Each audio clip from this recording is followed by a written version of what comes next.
Well, school district drama playing out in one New Jersey community after parents were shocked to find out dozens of school staffers will be losing their jobs due to budget cuts. And tonight, East Orange held an emergency meeting in response to the massive changes that seem to have caught everyone off guard. Fox 5's Jessica Formoso has the very latest. We're here because the last 15 years, our district has been flat funded from the state of New Jersey. When I say flat funded, last year our district only got $200,000 in additional state aid. That has resulted in climbing expenditures and flat revenues. And so we've had to make some very difficult decisions over the last few weeks. Those difficult decisions laying off close to 90 employees throughout the East Orange School District, including social workers and teachers. You directly affected my livelihood. Directly affected it. Allison Tilley is a pre-K teacher in the district. She, like the parents, found out Wednesday night during a meeting that the school board voted to eliminate dozens of positions, including hers. Tonight, she was back demanding answers. Just sitting here tonight. Nobody that teaches a child directly every single day is being laid off. How do you explain me and all the other teachers that are now being laid off? Tilly just got hired in September and doesn't know why or how if there was a budget deficit. Let me be clear, man. We put a freeze in August. You said July 1st when you came here. There was a freeze in place. You're absolutely correct. No, there wasn't. There wasn't. No, because then why are you here? Because I released the freeze, man. Okay, so that makes sense. I released the Try freeze. and have a hiring freeze and then release it and screw me over. I want to know, what area of the school budget do you find it appropriate to need a driver that makes more money than some of these teachers in the school district? That's inappropriate, and he needs to go. That question directed to the superintendent of schools, Christopher Irving. Irving has only been on the job for 3 months and says he inherited the mess, saying the East Orange School District needs $15 million in order to balance his books, keep the staff, and hire even more teachers. He and the mayor of the city are trying to figure out how the problem can be resolved. I got a call from the governor. He was very concerned about what took place last night, and he asked, what can they do?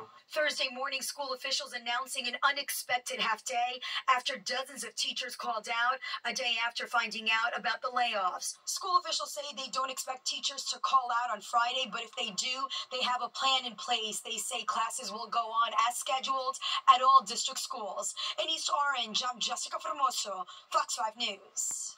And an update, after Jessica filed her report tonight, a parent from the district reached out to tell us that they received a robocall message from the school saying there will indeed be a half day of school again tomorrow. Good Day New York is going to have the latest on this in the morning. The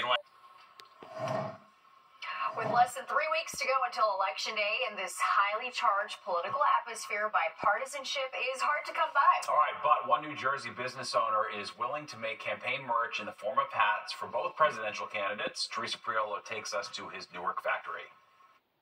A lot of people have a lot of theories about who's going to win this year's presidential election. They say it's because of crowd sizes or early polling data. But maybe the real reading of the tea leaves isn't out on the campaign trail. It's in here at one of the last remaining American-made union-staffed manufacturing shops in Newark, New Jersey. Completely 100% made right here in Newark, New Jersey. Got it. I love that. That's Jersey pride. Yeah. Mitch Kahn is the owner of Union Wear. These days, he's working around the clock, churning out presidential campaign merch. Like this Harris Waltz camel hat, a product and a candidacy that took everybody by surprise. People just weren't buying the merchandise to the extent that we had already considered the campaign season done before Harris entered the race. That's really interesting. So by your metric, it was over. It was over. It was over, and then it was on. But I believe on the first day they raised $1 million just selling hats, and they've been keeping up with that volume. Union Wear is making thousands and thousands of camel hats a week. It's on par with what they did in 2016, when Trump wore this red Make America Great Again hat on stage. They did not even have a plan to sell it, and then when they went to sell it, they realized it needed to be made in America, so it didn't conflict with what the candidate was talking about. Kahn says he's still getting Trump orders from time to time, but Trump's team sources their product all over the world. Union Wear still has boxes of Team Joe hats lying around, but at this point, they're a collector's item. It's a process they've been perfecting since Clinton's 1996 presidential campaign. Christian Cruz works the assembly line. Do you care which hat you make? Does it matter to you whether it's a Trump hat or a Harris hat? Nope. You don't care at all? Yes. It's our business. There's no way to know for sure if hat orders equals votes. But what it does do is equal big business for a Jersey company looking to stand out. In Newark, New Jersey, Teresa Priolo, Fox 5 News. You've got both sides, yeah. That's right. Well, it seems like every day someone is attacked underground. All right, and often it's MTA workers who become crime victims while just doing their jobs. Tonight we're going to hear the new demands from the workers' union, plus this. One of Manhattan's most iconic thoroughfares could be in for a historic makeover. I'm Richard Giacovas along Fifth Avenue. We'll have the details coming up on the 10 o'clock news. You're watching the 10 o'clock news. MTA workers uniting to demand more safety measures be put in place after another one of their own was attacked on the job. This comes as the union representing the workers says it's filed a grievance against the MTA. Fox 5's Kendall Green has more on the fight to keep transit workers from becoming crime victims while on the job. Transit workers with TWU Local 100 rallied along Eastern Parkway in Brooklyn, sharing their fed up with conditions they consider unsafe on the job. The same conditions that landed Myron Pollock, a train conductor, in a hospital bed after more than 25 years on the job. The 64-year-old was clearing his train at the Utica Avenue station more than a week ago at the end of the line when Pollock was brutally attacked, stabbed 7 times in the chest, stomach, and leg by 27-year-old Jonathan Davalos, who has since been charged with second-degree attempted murder. I was at the hospital last week, and I was trembling because when I saw the doctors in the room with him, we weren't sure if he was going to make it. He's just one of 31 workers who have been assaulted while cleaning out trains within the last 3 years, the union reports. All he cared about was his co-worker. So now we have to care about him. Protection! Yeah! Respect! Yeah! They're calling for protection and respect, encouraging passengers they move throughout the city every day to join their fight. No train operator, conductor comes to work to be spit on, to be assaulted, punched, attempted murder. The system is definitely getting out of hand. There is so many of us that was once spit on or threatened or in some way our life is in danger. And an NYU study backs up the union president's claim of violence on the job. Between 2020 and 2023, researchers found that 89% of public-facing transit workers face either violence or harassment while working. The union now calls for city police to step up addressing the homeless population, passengers with mental health issues, and fare evasion. But specifically on Pollock and his family's behalf. No longer will we be subjected to cleaner trains without enforcement from NYPD or the MTA police. Kendall Green, Fox 5 News. A Massachusetts couple suing their school district after their son was disciplined for using AI on his social studies project. Dale and Jennifer Harris of Hingham claim the boy's civil rights were violated. Their son's now a high school senior, but last year he received a final D after his teacher discovered he and a classmate used AI as a guide for their project. The school district called it plagiarism, but the lawsuit claims that since there was no explicit rule in the school handbook against AI, it wasn't cheating, and that this is hurting their son's chances of getting to a top-tier college next year. On that semester, he got a C+ by 1 point. So our argument to the school was, well, could you fail him with a 59 instead of a 53 so he can have a B-? Because that's, he's applying to top-tier schools. He's applying to Stanford. He's applying to MIT. They see a C, and it's going in the trash. The parents want the grade changed to a B and the school to stop calling the use of artificial intelligence by their son cheating. The school district says it cannot release a statement due to pending litigation. Well, the Port Authority is planning to transform Newark Airport from worst to first. They're going to tear down Terminal B and rebuild it into a spacious, streamlined facility. This is expected to be the biggest ever overhaul of New Jersey's busiest airport, and it can't come soon enough. Terminal B was built in the early 70s. It's considered the worst of the worst at Newark Airport.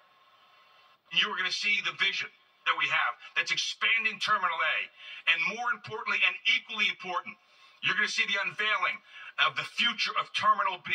We are tearing it down, and we are putting up a new Terminal B, and I will tell you, when we're done, make room for that 5-star rating.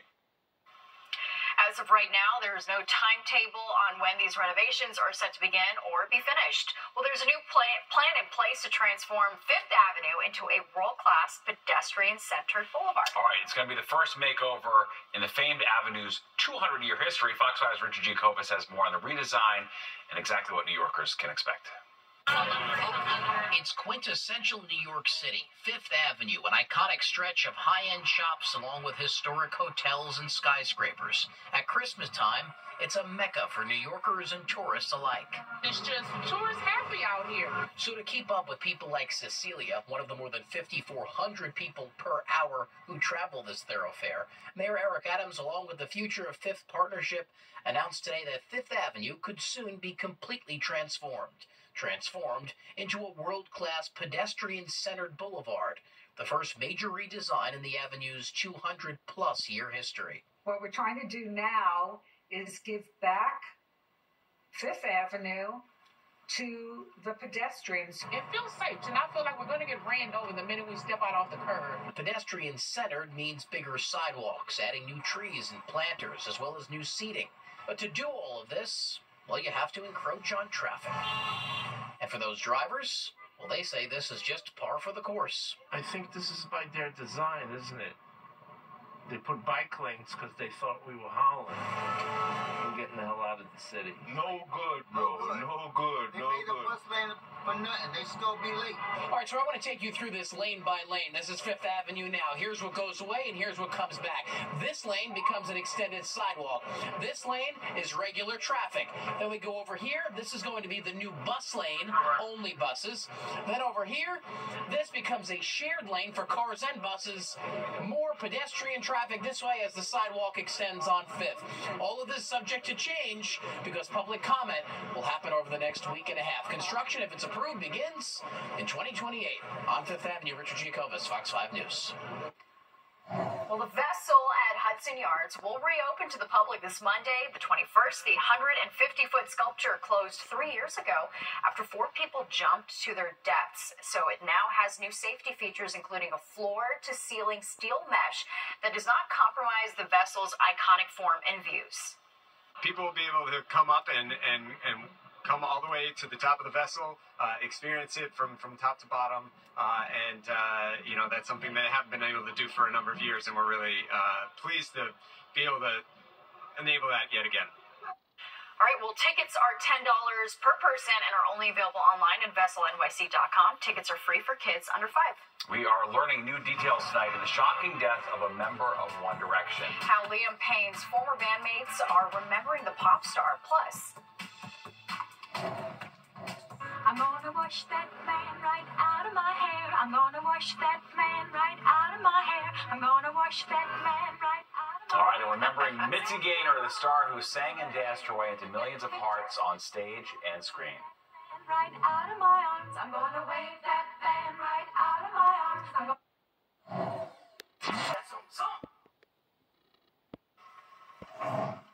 Well, they are the new hot backpack, and their popularity is making the zippers even hotter. Yeah, as Fox 5's Teresa Priella shows us, teens are stealing the zippers off Nike Elite backpacks, and it's actually become a TikTok trend. This zipper right here is what the trend is all about. People are taking these zippers off of the Nike Elite bags just to tie it to their own. I bet you didn't see this trend coming. The hottest craze on and off social media in schools right now is stealing the zipper pull off of the Nike Elite backpack. The backpack itself is only available online right now, and it's pricey, between $87 and $92. But the zipper pulls, they're selling on eBay for half the cost of the bag. It's insanity at its finest. I mean, I guess you could sell anything, but like zipper pulls would not be my first choice, personally. Yeah. But Maybe yours, you would absolutely not. I like the hustle, though. You know, it's all about the hustle, but I don't like the stealing part of it. I think it's really wrong, but I also feel like as it spreads throughout TikTok, it's just going to get bigger and bigger. So eventually schools, I feel like they should ban Nike Elite backpacks. If you believe what you see on TikTok, schools nationwide are holding meetings to implore parents not to buy or send their kids to school with these backpacks. Others are wearing their backpacks like a baby carrier, and some are resorting to braiding the string. That's just wrong, but it's also a little weird because it's just a string, you know? Like, what's the point? Another good point. No one knows exactly. It's literally just string. There's no logo, no special lock, and it only helps you pull the exceptionally small zipper on the backpack. And while it might seem like a harmless activity, it is still a crime. It's necessary and it's very important that we have these prohibitions in place that would act as deterrents to prevent kids from doing this in the future. Another crazy aspect of this story, this isn't a new backpack. Nike has been selling this exact same backpack for years. It was, though, for basketball purposes, and now it's turned into a school backpack. It's only now that it is blown up on social media that it's cool again. In Soho, Teresa Priolo, Fox 5 News. I love how they have to wear the backpack in the front. In the front, I know. Like they're pregnant with the backpack. All right, that's the stuff that makes you scared of my daughter getting old enough to be on social media and all this wackiness. All right, let's go to Live Now for a look at the forecast. We've got better news there. Warmer temps are on the way soon. Yes, warmer temperatures on the way as early as tomorrow. It's going to feel great outside. We've really been lucky, though, with our overall conditions, right? Just not much on our satellite radar. We had some clouds offshore, a little bit of a pressure system that was trying to make its way out on Long Island. We did see a little bit more cloud cover out east, but for the most part, we've just been sunshine and smooth sailing, not just for the tri-state area, but really the eastern half of the U.S. Today we got up to 58 degrees today, same with Long Island, but a good amount of us did get up into the 60s. You can see Bridgeport and White Plains hit 60, same with Poughkeepsie, and then the warmest we see is Newark with a high of 63 today. For the U.S., very similar with just a lot of us going through these cold snaps. So Atlanta only got up to 66 today. That's well below average for this time of year. We just saw 55 for Boston, 63 for DC, again below average, and then even 71 for Dallas. That's pretty chilly for this time of year, and 70 was just the high for Los Angeles today. We're just seeing these systems on each part of the U.S. of just below normal temperatures for this time of year, and then in the middle, we actually have above normal temperatures, but that's going to make its way towards us by tomorrow and really into the weekend. But we're even seeing some places tomorrow for the western half of the U.S. We'll see temperatures 20 to 25 degrees below average, so definitely a big cold snap out there. Winds have calmed down a lot. I know it's been pretty breezy today and yesterday, but we've seen those calm down as the evening's gone on, so just 7 miles an hour from the north, so still getting that chill, but we don't have any wind gusts right now. We've been going back and forth the whole afternoon with seeing wind gusts, but like I said, we've just all kind of calmed down as we get into this evening. We do have a coastal flood advisory and a statement for some parts out on Long Island. That's just because we have some high tide cycles right now, likely through Saturday, so we're going to have that advisory up. Likely it'll be reissued tomorrow, but we'll wait and see. That area of high pressure is what's going to give us just great conditions into the weekend. So the sunshine, the clear skies, and we don't see rain in the forecast for quite some time. It's been a while since we've seen any, and now it looks like we're going to continue this dry stretch, not just for the next 5 days, but even looking at the 7-day forecast, looks like we're going to be dry throughout that as well. So on our drought monitor, most of the tri-state is just dry when you look at the U.S. drought monitor, but some parts of New Jersey are under the moderate and severe category, so that's not going to help as we continue to have this dry stretch. Tonight our low is 47 degrees. It'll stay mostly clear, just going to be cool, but a lot of us are going to get much cooler than that, and some of us even below freezing. So Poughkeepsie 31, Monticello 31, and then we see 41 out on Long Island, 38 for Bridgeport, and 39 for Hartford. So still going to be quite chilly when you wake up, but then our high is 67, lots of sunshine, and pretty much all of us are going to be in the mid to upper 60s before we get into the 70s for the weekend leading into next week. Steve and Tasha? Very well. All right. Thank you, Liv. Well, today was the first day of this year's New York Comic Con at the Javits Center. It is the biggest pop culture event on the East Coast, and all weekend fans will have the opportunity to meet celebrities, comic creators, authors, gaming stars, and the chance to dust off their epic costumes to cosplay. For me, it's meeting all the other cosplayers and getting pictures with them and getting a little swag on the side, but for me, it's just seeing everyone's creativity.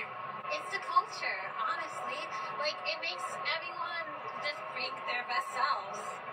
It's one of those things where it's just like a mixture of all like different nerdy cultures, where it's like you like your anime, you like your comic books, you like your playing cards, you like your board games, all meets here in the middle. All right, so if you're on the west side wondering what in God's name is going on, this is it. Comic-Con through Sunday.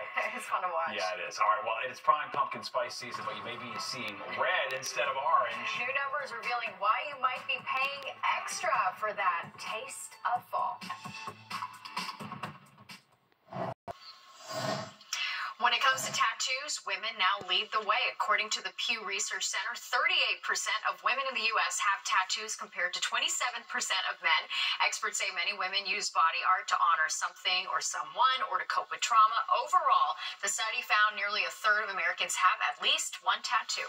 All right, pumpkin spice flavored items are costing you a checkout. A new report from LendingTree uncovered a so-called pumpkin spice tax. It reveals, on average, some pumpkin flavored items cost 7% more than regular flavored items. The study looked at more than 100 grocery stores and coffee products. One example is Target pumpkin spice trail mix that cost 92% more than regular trail mix. But it's not all bad news. Trader Joe's pumpkin and spice snickerdoodle cookie mix cost 25% less than the company's regular kitchen sink cookie mix.